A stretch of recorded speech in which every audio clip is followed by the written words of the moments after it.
iyo zone yose twavuze ndabigarutse ko iyo yose y'indani kugimeze nta moto itahayo nta bajaji itahayo nta kinga ritahayo muri iyo zone kujya bayiderimise imoto tubonayo ni moto y'igipolisi ni moto ifise plaque ya leta gusa.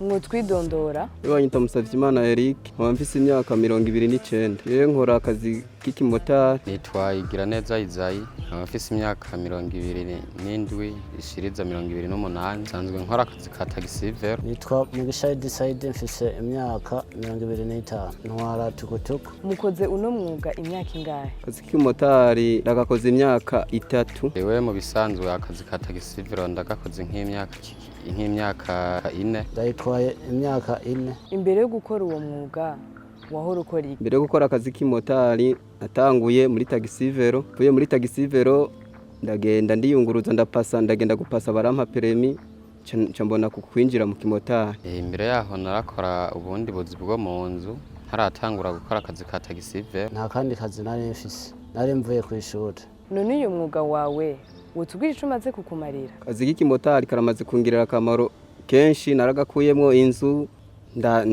ndazana umugore yumva ubu ndibeshejeho n'umuryango wanje mfise abana 3. Ndafise umugore n'abana 2 kandi ndabatunze kubera akazi ka taxi vero n'amafaranga y'inzu aho mpanze ndayariha kubera ndayakuye mu kazi ka taxi vero. Cyo nari maze kugakuramo maze gukuramo parcelle nk'ibyo kabintunze gatunze umuryango. Iyo wakoze neza ugereranije uhora winjiza yangana gute? Ku munsi kubera bivanye n'icyuma kubera atari gwanje n'icyuma boss ku munsi ndashobora kwinjiza nk'ibihumbi nka 35 nka nk'igitoro c'ibihumbi 12 mu boss nka maveresema y'ibihumbi 15 nce sigarana ari byo bihumbi 7 tukifashisha n'umuryango wanje. Ku munsi nakoze neza nkabona ko narose akazi kagenze neza ndashobora kubona nk'ibihumbi 8 by'iwanje nka veresema nayirishe ayo rero abarayo gufasha umuryango wanje. Narishe veresema yo mu boss nka ntuhesha tukutuku umva ndashobora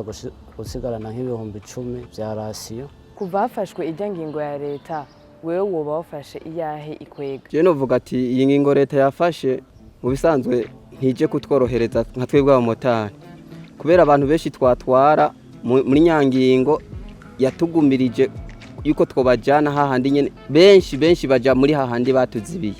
Urumva rero ndumva bigiye kuba amananiza kuri twebwe abamotari. Je ingingo nafise nuko navuze ati nzoguma nkorera aho bazoba batweze tutegezo kuzoba tugira tutuza turarenza hanyuma nyene umuntu aguma akorera ngaho nyene abariho nyene aguma aronderera uturi mubesheho n'ibiri mubesheho umuryango wiwe.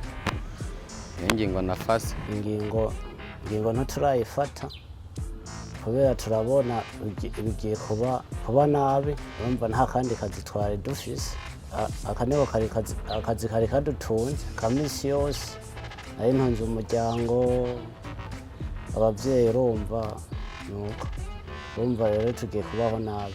Ubwo none uzobandanya ukora? Nzobandanya nkora ndabe yuko bigenda mbonye bidapasa nzohindura ngende mu bundi buzi kubera akazi yo kanse urahindura ukagenda mu kandi kazi. Nzobandanya nkora hanyuma ninabona uko bigenze mbonye bikunze yuko nshobora kuguma mbaho nkuko narimbayeho nkomeze nkora akazi ka taxi vero mbonye naho ubuzima buri kuragenda bugabanuka nzorondera akanda kazi ndonderere mu kanda kazi. Oya ntivyo kunda kubera amafaranga urabona twayakura hakurya Buyenzi Bwiza Nyakabiga hariya hose za Kinindo niyo twakorera. Urumva tutarenze iyi mipaka batweretse urumva bizoshoboka.